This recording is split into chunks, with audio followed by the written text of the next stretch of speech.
At syempre po, ang ating pong mananatiling Congressman ng ika-apat na distrito ng Nueva Ecija, Congressman Eric Bacon!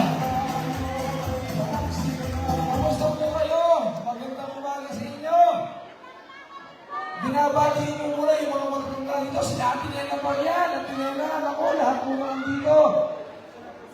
Alam niyo, sa mga bata na andito, hindi nakakalap ako, pinanganak ako dito sa Barangay San Lorenzo. Lihiti mo ko taga San Lorenzo. Nung may nakakalala pa kaya, o siya Lolita, naalala niyo ba sila kung siya sino? O diba? Si Mama Edwin, hindi na ng pangibay sa tapat niyo. Ang nagpanganak sa akin, yung kapag-gawa na si Aling Nening Abad. O, alam niyo yun? O, diba? Sino dito pinanak ni Aling ni kapag-gawa na Nening Abad? O, lahat tayo dumaan sa kamay niya. Lahat tayo nahawakan niya ang angin ng nanay natin. Hindi ba? Hindi na alam ng mga bata yun. Kaya ako po, mahal na mahal ko ang San Lorenzo.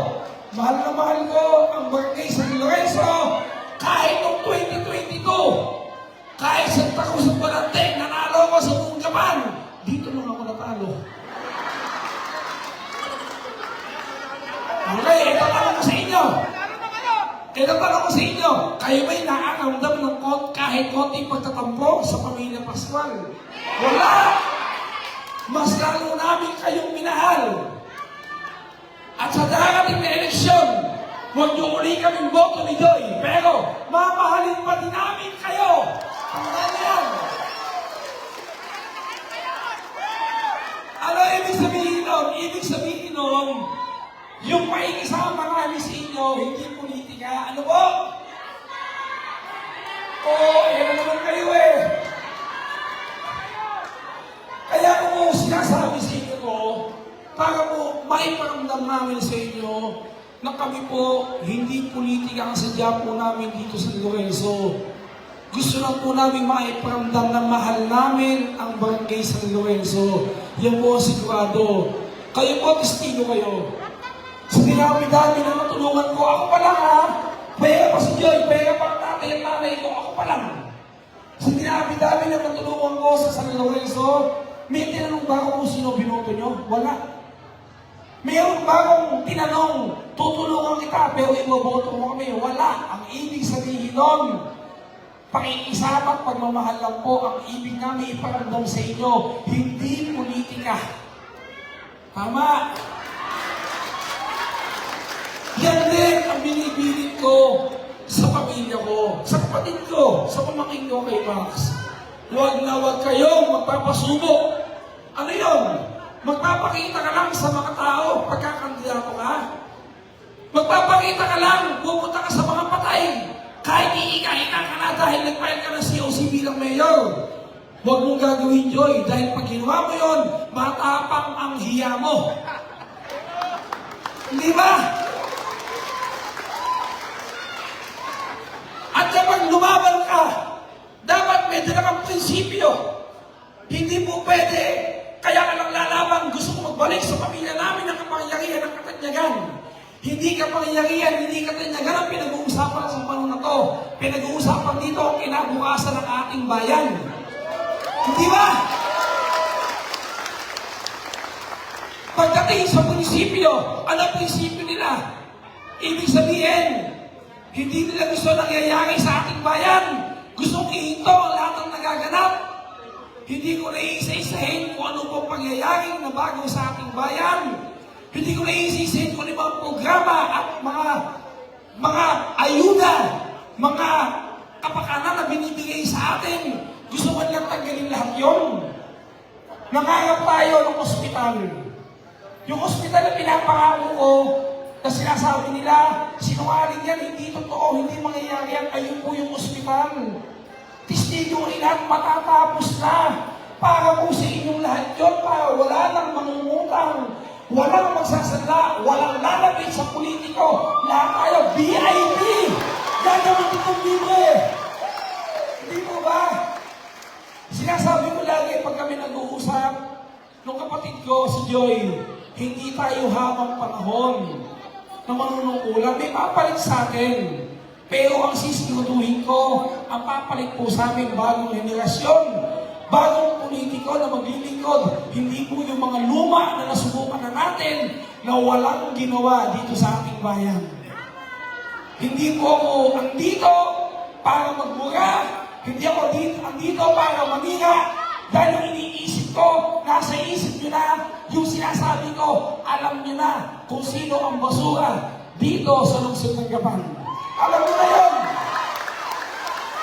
Oh, yun lang po at Merry Christmas po ang mabait nyo. Joe! Joy! Bago tayo malis, bigyan mo ng 5,000 natin, ha? Dumukot ka na, Joy. Ayun lang po. Ito, ano mo? Ayan. Yung regalo ng poong may kapal, ang pamilyang Pascual, kasama po kayo sa aming dasal na mabuhay po kayo ng matagal. Isko, tuwiin mo sa puso ko. Kung mayroon pa nakakakilala sa akin, bukod sa pamilya ko, itong magaling sa Lorenzo eh. Alam nyo, minsan namin magpaliwanag eh. Tulungan nyo ako magpaliwanag. Kasi, nagpunta sila ng hain. Nung 4 taon na nasa Cabiao, ano yung sinasabi nila doon? Nung kalaban ko, kasama yung asawa niya taga San Leonardo, ang sinasabi doon, huwag kayong magpa-paint kay Kong Emel. Hindi totoong mabait yan. Doon sa Japan, kapag lasing si Kong Emel, pag lasing daw ako, nananampang daw ako ng tricycle driver. Hindi naman ako umiinom. Di ba? Hindi ako umiinom ng alak. Paano ako mananampal? Alam nyo, ang lakas ng manira. Hindi nga ako naninigarilyo. Hindi ako nagsusugal. Lalo kung hindi ako ng babae, kaya hindi ko pwede makasalam. Sorry! Kung pinataanak ako, yung ganda mo na yan, pakakasalan kita ngayon. Ala tayong bisyo, di ba? Dahil sa ginawa mo na yan, Joy, bigyan mo kang...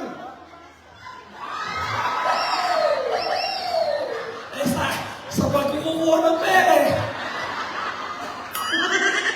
Hoy, nagbibigay 3 ang ano niya ha, ang Dolce Buena package, yung magpapakasal sa akin ha. Yun lang po, naikwento ko lang sa inyo kung gaano sila kalakas manira. Ang problema, nagpapaliwanag pa ako sa ibang bayan na ako daw nananampan pag lasing. Hindi po ako umiinom ng alak magbuhat ang pinanganak ako. Hindi ako naninigarilyo. Ha?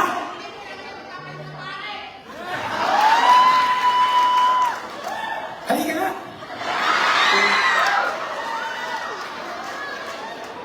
Kanina ka ba eh?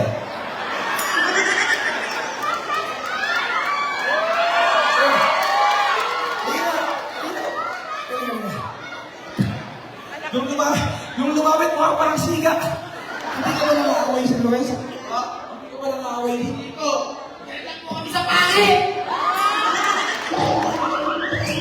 Ano pangalan mo, amigo mo? Esther Cabrera po. Lester Cabrera, taga dito ka, sa Pililes. Tingnan, pag taga San Lorenzo, ano mo agad eh? Ano mo si Mantone?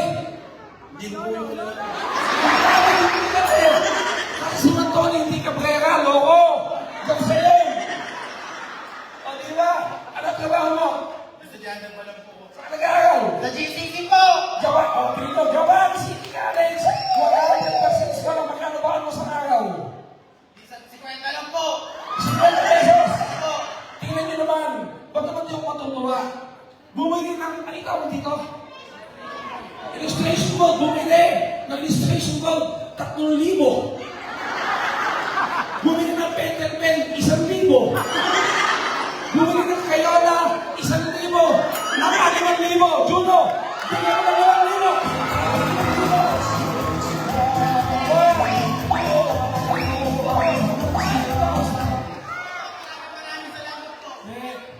Alam nyo, yung pinapakita nyo sa amin, hindi lang po namin masabi, hindi lang namin maipakita kung sa amin yung aking lahat.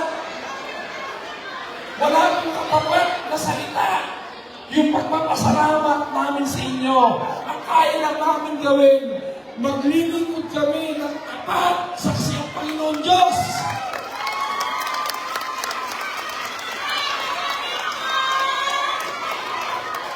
Saksi po ang patron natin dito sa bisita ng San Lorenzo.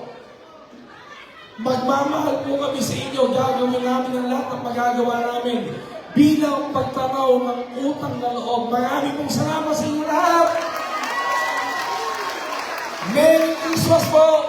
Maligayang Pasko sa inyo lahat. Tatinena! Nakikaabot ang distrito ng Nueva Ecija. Congressman Eric Pascual.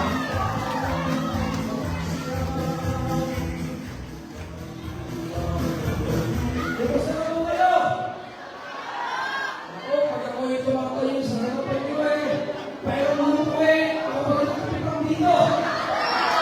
Pagbilis ng panahon, 2013.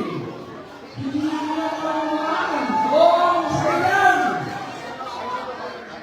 Ako, pagkaharap ko kayo, wala na akong ibang gustong sabihin. Kundi po pagpapasalamat. Maraming salamat kung hindi sa inyo. Walang kami Panginoon Pascual.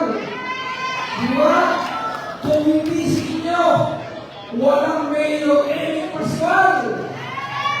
At kung hindi sa inyo, walang pinagbabalaki ng pakikapang distrito ng Nueva Ecija. Walang Congressman Eric Pascual. Salamat! Salamat! Ako dito naman.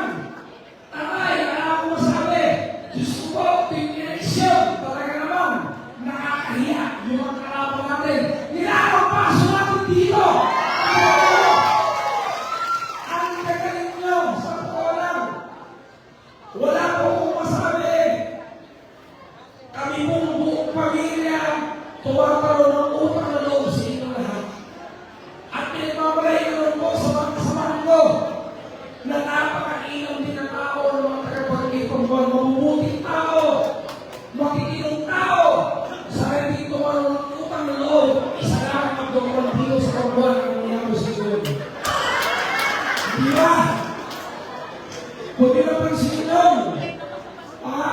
isipin nyo, nabola na naman ang kamila, pinag-file na naman ang COC, nag-file naman. Tingnan nyo ang buhay namin, bilang ngayon doon. Kahit anong buti at ganda ang gawin mo, may lalaban din.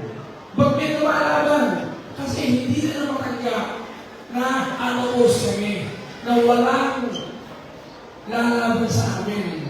Namamatay sila sa inggit pag walang nag-file ng COC. Diba?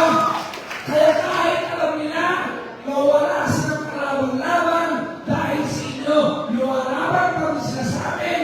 Kaya isa na mensahe sa kanila, ito lang, ito yung mga tao, mamatay kayo sa inggit!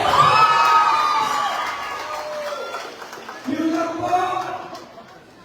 Ako, si Mayor Joy, si S.A. Max, si Tatay, si Pagpipi, tandaan po ninyo, hindi na ngayon ang panahon kami nangungulitika.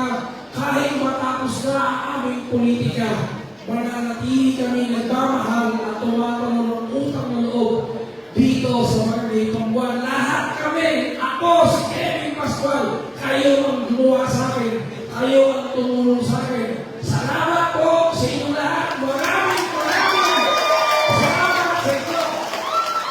Merry Christmas! Bukas gabi-gabi nagsisipahan dito.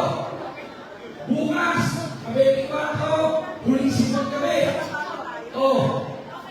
Napakasarap sa payroon ko, dahil alam ko, dahil yung mga mahal kong tagapagpuan, paghihiwa ko ng ham, bukas ng gabi, alam ko, humihiwa ng